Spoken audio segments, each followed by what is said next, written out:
The air in Kenzo Tanaka's penthouse was as cold and sterile as an operating theater. Outside, a torrential November rain lashed against the panoramic windows, but inside, not a sound penetrated the triple-paned glass. The silence was a weapon, one Kenzo usually wielded with surgical precision. Tonight, however, it was being used against him.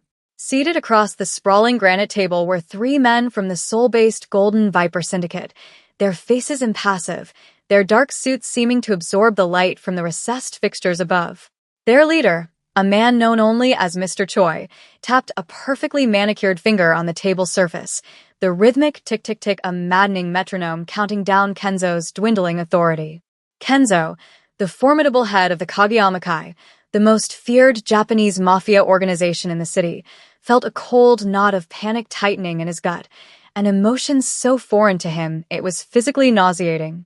His translator, a man who had served him for a decade, was currently in an intensive care unit, the victim of a suspicious hit-and-run just 3 hours ago. Without him, Kenzo was functionally deaf and mute. He understood a few pleasantries in Korean, enough for a restaurant, but not nearly enough to negotiate the treacherous currents of a multi-million-dollar arms deal. Mr. Choi knew this. He had orchestrated it. The man's lips curled into a slight, mocking smile as he spoke in a low, rapid stream of Korean, the words washing over Kenzo with the meaningless cadence of the rain outside. Kenzo's right-hand man, Haruki, stood stiffly by the window, his jaw clenched so tight a muscle jumped in his cheek. He could do nothing. They were trapped, outmaneuvered by the most basic of barriers. Language. The very foundation of Kenzo's power, control, information, intimidation, had been stripped away, leaving him exposed and vulnerable in his own fortress. He maintained a mask of calm indifference, his dark eyes fixed on Mr. Choi, but inside, a primal rage was building. He was a king in his own castle, rendered a peasant by a few unintelligible syllables.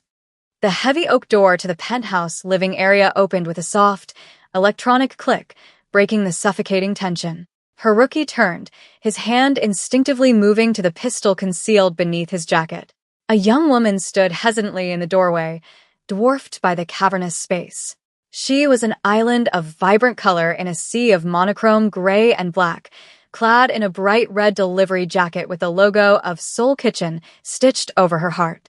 In her hands, she held a large paper bag, the fragrant steam of kimchi and bulgogi wafting from it, a shockingly mundane scent in this den of predators. She was African-American, perhaps 20 years old, with her hair pulled back in a neat bun and eyes that were wide with a mixture of awe and apprehension as she took in the opulent, minimalist decor. She looked from the grim-faced Haruki to the silent, imposing men at the table, her gaze finally landing on Kenzo. For a fleeting moment, she seemed to be the only real, living thing in a room of cold statues. She took a tentative step forward, her sneakers squeaking almost imperceptibly on the polished marble floor. "Delivery for a Mr. Tanaka?" she asked, her voice soft but clear, an American accent cutting through the oppressive quiet. Mr. Choi let out a low, contemptuous chuckle and said something in Korean to his men. The two subordinates smirked. They saw her as an amusing interruption, a fly buzzing into a spider's web, utterly insignificant. Zara Jones clutched the bag tighter. This wasn't a normal delivery. The air was thick with something heavy and dangerous, a feeling that went beyond the stern expressions of the men in expensive suits. She could feel the vibrations of unspoken violence in the floorboards. She just wanted to drop off the food, get her tip, and leave. This place, this entire floor, felt wrong. Her instincts screamed at her to turn and run, but she was frozen in place, a delivery girl who had just stumbled onto a stage where she most certainly did not belong. Mr. Choi leaned forward, his eyes glinting with malice. He looked directly at Kenzo, then gestured dismissively toward Zara with his chin. He spoke again in Korean, his tone dripping with condescension. "Tell your boss," he began, the words sharp and cruel, that he should have ordered a new translator instead of dinner. Perhaps this girl can count his losses for him. It seems to be all his kind is good for. The insult was layered, aimed not just at Kenzo's incompetence but at Zara's race and gender, a casual cruelty meant to assert his dominance in the room. His men snickered. Kenzo's face remained a stone mask, but a dark fire ignited in the depths of his eyes. He didn't need a translator to understand the universal language of contempt. He was about to signal Haruki to remove the girl and then deal with the consequences of this failed meeting when the unthinkable happened. Zara, who had been standing silently by the door, took a step forward. Her apprehension was gone, replaced by a cold, quiet fury. She placed the paper bag carefully on a nearby console table. Then, she turned to face Mr. Choi, her posture straightening, her chin lifting. In perfect, formal Korean, her pronunciation crisp and her cadence flawless, she spoke. "He is not my boss," she said, her voice ringing with an impossible clarity in the stunned silence. "And you should be careful. A dog that barks so loudly is often the first to be put down when the master grows tired of the noise." The effect was like a grenade detonating in the silent room. Mr. Choi's jaw literally dropped. His subordinates stared, their smirks vanishing, replaced by sheer disbelief. Haruki's eyes widened, a flicker of hope warring with his shock.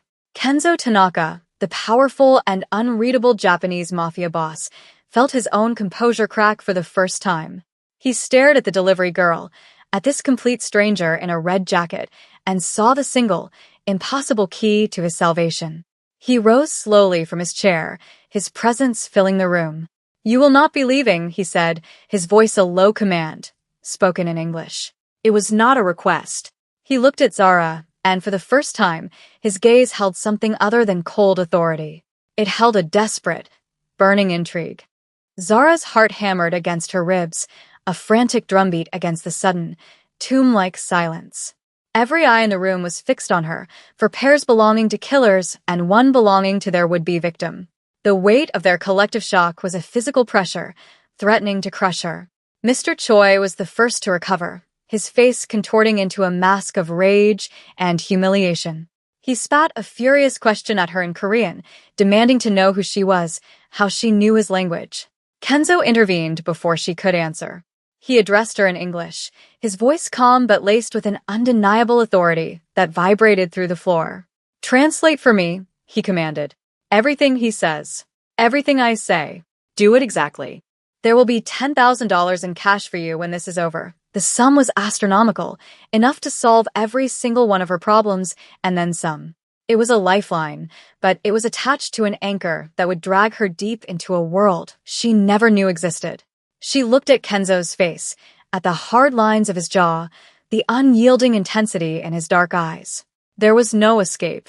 She had spoken, and in doing so, she had chosen a side. She gave a single, sharp nod. The negotiation resumed, but the entire dynamic had been inverted.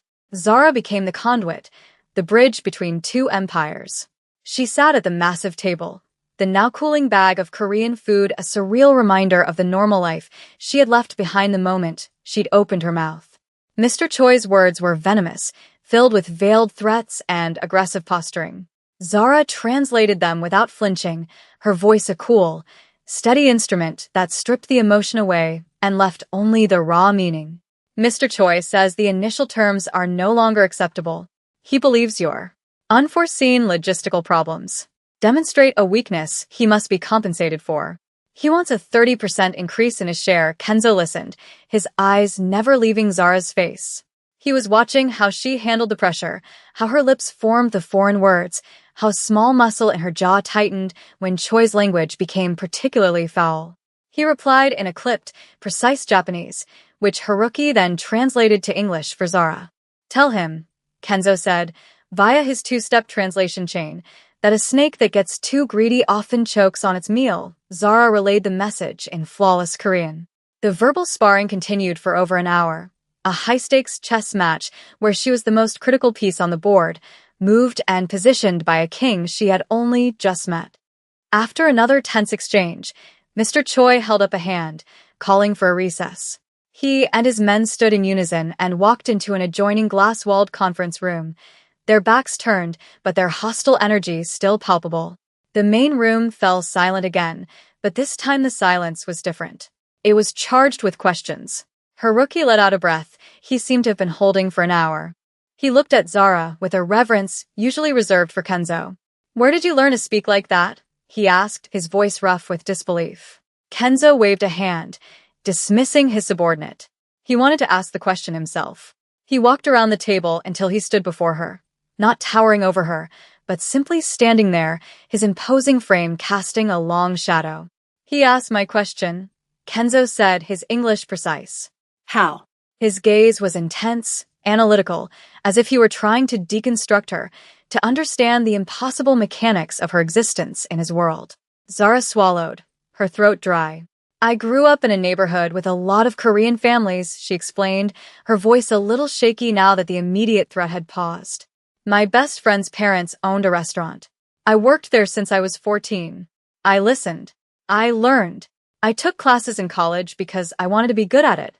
It was just part of my life. Her explanation was so simple, so profoundly normal, that it seemed all the more extraordinary in this context. Her life's mundane texture had just saved one of the city's most powerful men from ruin. Kenzo considered her words, his expression unreadable. He saw the faint signs of exhaustion around her eyes, the worn fabric at the cuffs of her red jacket. She was a world away from his life of calculated violence and immense wealth, yet she possessed a strength and composure that many of his own hardened soldiers lacked. An unfamiliar emotion stirred within him, a strange, protective instinct. This young woman had single-handedly shifted the balance of power in the room. She was not merely a tool. She was a formidable presence. He gestured to the bar. Would you like some water? The offer was a small courtesy, yet from a man like Kenzo Tanaka, it felt like a significant concession, a crack in the icy facade. The Koreans returned from their conference, their expressions harder than before. The brief respite was over. Mr. Choi sat down, his movements sharp and aggressive. He didn't even look at Kenzo. He stared directly at Zara, a predatory gleam in his eyes. He began to speak, his Korean low and menacing. Zara's blood ran cold as she listened. She translated for Kenzo, her voice tight. He says the new price is non-negotiable. 50%. And she hesitated, the next words catching in her throat. Kenzo's eyes narrowed. And what? He pressed, his tone soft but insistent. Zara took a shallow breath. And as a sign of good faith, to ensure the deal proceeds smoothly. He wants me. He says a translator this valuable should not be left in the hands of someone who has already proven himself careless. It wasn't a business proposition. It was a violation, a move designed to utterly humiliate Kenzo by taking the very person who had become his lifeline. It was a threat aimed directly at her, turning her from a participant into a pawn to be captured. A profound stillness settled over Kenzo. The air around him seemed to drop 10 degrees. The mask of impassive control didn't just crack, it disintegrated, revealing the cold, nihilistic fury of the predator beneath. He had faced threats his entire life. He had built an empire on his ability to meet and exceed any challenge with calculated, overwhelming force. But this was different. The threat was not against his business, his territory, or his life. It was against her. Against Zara Jones, the delivery girl in the red jacket who had stumbled into his life an hour ago and had shown more courage than men he had known for years. He felt a rage so pure and white-hot it threatened to consume him. In that instant, the multi-million-dollar arms deal became utterly irrelevant. The only thing in the world that mattered was the safety of the young woman sitting across from him, whose eyes now held a flicker of genuine fear. Kenzo leaned back in his chair, a move that was deceptively casual. He picked up his crystal glass of water, swirling the contents slowly. The clinking of the ice against the glass was the only sound. He did not look at Mr. Choi. His gaze was fixed on Zara, and he spoke to her in English, his voice a low, dangerous purr that was more terrifying than any shout. I am going to say something now, he began, his tone intimate, as if they were the only two people in the universe. And I need you to translate it for him. You must not soften a single word. You will use the most formal, most insulting honorifics you know.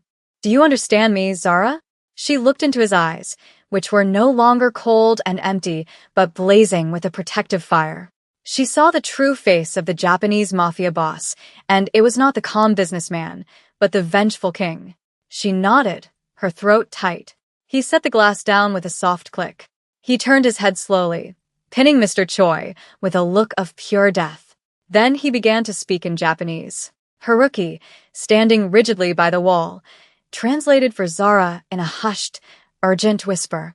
Tell him, Kenzo's voice began, translated through Haruki, that he is a filthy pig rooting in another man's garden.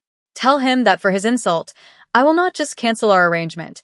I will personally fund his rivals until his entire organization is nothing but dust and bad memories.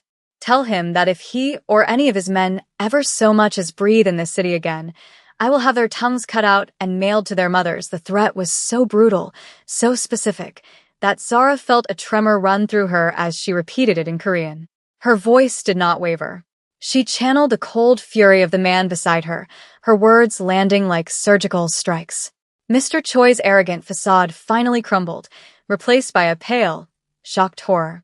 He had miscalculated. He had prodded a sleeping dragon, and now it was awake. Kenzo stood up, the movement signaling the end of the meeting, the end of the Golden Viper Syndicate's ambitions in a city, and perhaps the end of Mr. Choi himself. Get out of my home, he said in English, the words a final, icy dismissal. The silence that descended after Haruki had escorted the pale, trembling Koreans out of the penthouse was absolute. It was a heavy, ringing quiet, thick with the echoes of threats and the ghost of violence. Zara remained seated at the table, her hands clasped in her lap to stop them from shaking. The adrenaline that had sustained her was rapidly draining away, leaving behind a profound, bone-deep exhaustion and a trembling vulnerability. The room, which had felt like a stage, now felt like a cage. Kenzo walked to the panoramic window, his back to her, and stared out at the rain-streaked city, lights below. He was a silhouette of immense power, a dark figure against a glittering backdrop of a world that was entirely his. For a long time, he said nothing. When he finally turned to face her, his expression was unreadable again, the fire in his eyes banked to embers. They are gone, he stated simply. He walked to a safe concealed behind a minimalist painting and withdrew a thick stack of cash, which he placed on the table in front of her. $10,000. As promised, the money felt wrong now. It felt like a payment for a service, a transactional end to an ordeal that had felt deeply, terrifyingly personal. Zara looked at the stack of bills and then back at him. She couldn't go back. That was the thought that screamed in her mind. She couldn't just walk out of this penthouse, get on the elevator, and go back to delivering bibimbap. Mr. Choi had seen her face. He knew she spoke Korean. He knew she was now, in his eyes, Kenzo Tanaka's asset. As if reading her mind, Kenzo spoke again, his voice softer now. You cannot go back to your life, Zara Jones, he said, using her full name for the first time. It sounded strange and significant on his lips. They know who you are. They will see you as a weakness of mine to be exploited, or a loose end to be eliminated. Your apartment, your job. They are no longer safe for you. His words were not a threat, but a statement of cold, hard fact. His world, with all its darkness and danger, had reached out and claimed her. The red delivery jacket she wore felt like a costume from another lifetime. I can't just disappear, Zara whispered, the words feeling futile even as she said them. I have a life. I have rent to pay, classes. Her voice trailed off. What did any of that matter now? What was a midterm exam compared to a mafia boss marking you for death? Kenzo closed the distance between them, stopping just a few feet away. His presence was overwhelming, a gravitational force that seemed to pull all the air in the room toward him. Your old life is over, he stated, not with cruelty, but with a grim finality. But I am offering you a new one. He gestured around the vast, empty penthouse. Stay here, with me. I will give you anything you desire, an education, wealth, comfort. Anything. In return, I ask for your loyalty. And I promise you, he added, his gaze locking onto hers, his voice dropping to a near whisper, no one will ever harm you again. I will be your shield. The offer hung in the air between them, a gilded cage, a beautiful prison. It was a choice that was not a choice at all. Safety and luxury in exchange for her freedom. He saw the conflict in her eyes, the fear warring with a pragmatic understanding of her new reality. He took another step closer, his expression softening in a way she never would have thought possible. For the first time in a decade, he confessed, the admission costing him a visible effort. I was not in control tonight. I was weak. You gave me back my strength. But you You showed me something else. He couldn't articulate it. The flicker of humanity, the spark of defiant courage in a world of hardened monsters. He was the powerful Japanese mafia boss, a man who took whatever he wanted, but in this moment, he was asking. He was not commanding. He was offering a pact, a partnership born of violence and necessity, but one that felt like something more. He gestured for Haruki, who had re-entered the room silently. Show Ms. Jones to the West Wing suite. Give her anything she needs. Zara followed Haruki through silent, art-filled hallways that felt more like a museum than a home. The suite he led her to was larger than her entire apartment. It had its own balcony overlooking the glittering, rain-slicked city, a four-poster bed with silk sheets, and a bathroom carved from a single slab of white marble. It was a palace. And it was a prison. Alone, she walked to the floor-to-ceiling mirror and stared at her reflection. A tired-looking girl in a worn, bright red delivery jacket. She looked utterly out of place, a splash of garish, working-class color in a world of cold, calculated elegance. She thought of her old life, the constant worry about bills, the exhaustion of working 2 jobs while studying, the small, cramped apartment that was barely hers. It was a hard life, but it was hers. Now she had this. Safety, luxury, and the constant, terrifying presence of Kenzo Tanaka. She thought of the look in his eyes when he had threatened Mr. Choi, the unrestrained, possessive fury. It was a look that had been on her behalf. It was terrifying, and yet, a part of her, a part she was ashamed to acknowledge, had felt a sense of profound, absolute security. An hour later, there was a soft knock on her door. She opened it to find Kenzo standing there, holding a lacquered tray. On it were the containers of Korean food she had delivered hours ago, now elegantly replated on fine porcelain. He had warmed them up himself.